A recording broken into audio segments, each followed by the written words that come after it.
Okay, good morning everybody. Well, here we are in the middle of a field, which is what camping and caravanning and motorhoming is all about. It's raining, it's certainly not cold, it's the beginning of December, so I'm not going to waste any time today. I thought we'd give you a video of a gas barbecue under the protection of our wind out awning there, so we don't get wet. And today we're going to look at the Safari Chef 2 by Cadac. There you go. Now, I'm not a great fan of gas barbecues, but over the past year or so we have become more sort of urging towards going off grid, so using the solar panel on the top of our Bailey Cabrera caravan, and that means obviously we can't use the electric pan that we've used in the past, and some people don't particularly like us using charcoal barbecues, so we've gone for this, and it really has made a difference. And we've used it a lot this summer. We use it for all sorts of things. We cook paella on it, stir fry, breakfasts, steaks, proper barbecues, and it really has been put through the mill, and we're very pleased with it. So let's have a look inside and see what we come up with. First of all, it comes with this really nice carry case that protects it all, so it all keeps nicely packed away when you're moving around in the van. Comes with a zip top, and then you have everything inside there. Let's take everything out and just see what comes with it. Right then, here we are. Everything's unpacked, and this is what we get inside the bag. 6 parts that come with the Cadac barbecue. First of all, you've got the main barbecue here, so you can see it's been well used over the summer. I think we got this in about July time, so we've been using it. It's very good, very compact. Comes with these legs that just click up like this. They just snap up, and then once that's done, you can just turn it over and it sits on a tabletop. Now, you can either have it on a tabletop, or you can obviously put it on the ground, whichever you prefer. I prefer it on a tabletop because then it means I'm not bending down when I'm cooking, so that's quite good. Then you've got the I suppose it's really just to stop the wind affecting the cooking. It's to protect the flame. It just sits around that middle burner and allows, really, if you're in a breeze, just to make sure that you get a good heat from the burner. And then you've got just a ring that sits on the top there that you can then put a kettle on, put a pan, all sorts of things. I don't know if you've seen one of the vlogs that I've done with the coffee pot, but I actually boil up a coffee pot on that with fresh coffee in, and yeah, it's quite a nice start to the day, really. So in addition to that, we've got this, which is a very, very good wok. We've done some really nice stir fries in that. We've cooked some Thai green chicken curries in there, Thai red chicken curries in there. You buy the packs from the supermarkets with all the spices and the sauces and the coconut, and we've cooked them in here. Now, the good thing about this, it's not necessarily non-stick, but it is very, very good enamel, so things don't stick. And in the ring here you have a metal base, so when that heats up it actually stays hot, and it makes sure that the heat is conducted throughout that wok. So that is a really, really good piece of kit to have, and we've found that, you know, it really is excellent for stir fries and curries and various things like that. Now we're back to the barbecue again without the wok on it. So if we take away the middle grid there, we then have a griddle pad that you can put on the top, and this is great if you want to cook breakfasts, So eggs, bacon, sausages in the morning, and as I've just been reminded by Mrs. Tintenter, we have had some really nice blueberry pancakes on there in the summer.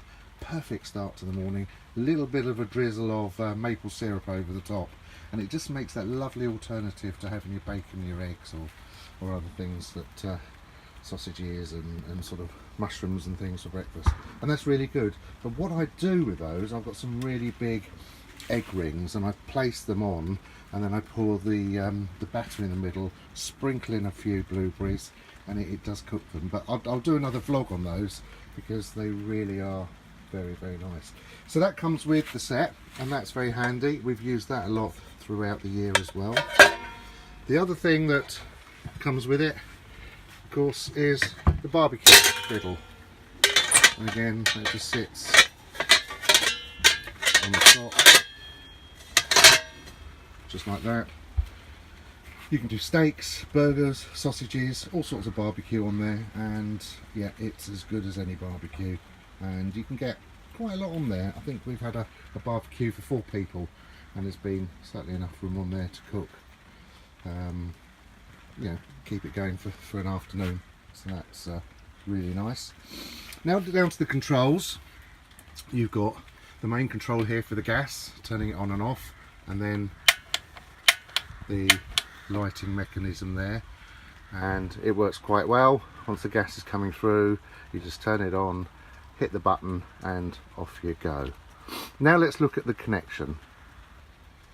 Now what I've done here is I've turned the barbecue upside down just to show you how it connects in, and what you've got here, you've got the connection there for the gas pipe that goes on. Now this comes with the connector, but it doesn't come with the gas pipe. You have to buy that separately. So what I've done, I bought a couple of meters of pipe here. You could buy a shorter lead, you could buy a longer one. It's all down to personal preference, but I've gone for a couple of meters, really, because the gas on most caravans, and certainly is on this Bailey Unicorn, is at the front of the van, and what that does allow me is that if the weather is like it is today, I can actually bring this pipe underneath the awning here and still sit there in the mornings and cook breakfast, or make coffee, cook breakfast, make coffee, and do all the other things that you do, sort of barbecues as well. Oh, here we go, a little bit of input from Mrs. Tintenter. I was just thinking, do remind people though that if they're going to bring things in, they can't bring it in an enclosed awning because it's still a barbecue, remember Okay, that? yeah, absolutely. Yeah, we can bring it inside here because it's an open awning, but if you've got a closed awning, please don't bring it inside. Little one of those magical tips from Mrs. Tintenter. So there's the pipe that we will need to connect. Now first of all, you've got this end connection that goes into the caravan there. Very simple to do. So in here, you got that, you take the little clip off there, and that just slides into there. You can then turn the gas on there. Okay. And then the other end screws into the bottom of the barbecue, and that's what it looks like. So I've popped it into the pipe, and it just screws onto the bottom there, like that. Very simple, very easy. Do it tight, and there you go. That's on and ready to go. All you need to do now is to connect it into the caravan. That's it. That's the Cadac Safari Chef 2. Very good. As I said, we use it all the time. Here we are in December. We're going to be using it this morning for breakfast, and I'm sure we'll use it again tomorrow. And I think, I'm starving. oh, here we go. Mrs. Tintenter wants feeding. So that's it. The other thing that we have got, and I will just quickly prepare this and show it to you, is this. It's a Paella Pan. This is the Paella 36. Now Cadac do 2 or 3 different Paella Pans, and we bought this one because mainly it's just the 2 of us, so it's just the perfect size. Again, it comes in this really nice protective case that keeps it perfect and secure when travelling. And then when outside the case, you have your Paella Pan. There you go. And it really is good quality, and I cannot stress how good quality that is. And again, when we go away, it's usually a Friday night thing if we're away for a weekend. We will set up and then sit there, prepare the paella, open a glass of wine, and just kick back, get rid of all those stresses for the week, and then just chomp our way through that. So that's it. That's the Cadac Safari Chef 2 and the Paella Pan. The Cadac set with all the accessories without the Paella Pan, I think I paid about £100. It's worth searching on the internet for. You can get it on Amazon, most caravan accessory shops, but it was about £100. The Paella Pan, for what it is, it's a little bit expensive. I think it was between £40 or £50 for that. You can get it a little bit cheaper, but then you may be paying for postage. But if you're a Paella fan and you want to sit there and have that meal with the family, or just as a couple, or even on your own, then it's well worth the money. I hope you've enjoyed it. I hope you found that really informative. I highly recommend the Cadac. It's a great piece of kit. Please give us the thumbs up if you have enjoyed it, and also hit the red button and subscribe. I'd appreciate that very much, because the more subscribers we get, the more things we can bring to you, the more tips, caravan reviews, site reviews and other information. There we go, that's it. Thanks very much from the tin tent today. Thank you very much for watching, and bye for now.